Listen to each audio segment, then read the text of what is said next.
Today, I am sharing how to make tomato puree and tomato paste in under 5 minutes. To make tomato puree, take 500 grams fresh fully ripe tomatoes, wash, remove stem head, and cut into 2 pieces lengthwise.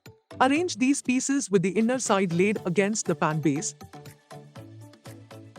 and steam cook at low flame for 5 minutes. After 5 minutes of boiling, tomato pieces have become soft and pulpy. Remove upper hard skin. Put the pulp in a blender and blend for 2 minutes. Tomato puree is now ready. Moreover, you can easily make tomato paste from the puree.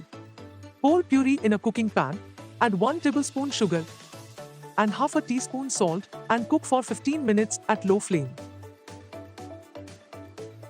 When the paste starts leaving the pan base, in other words, it stops sticking to the pan.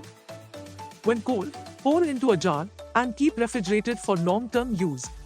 If you found these tips useful, please like and subscribe for more.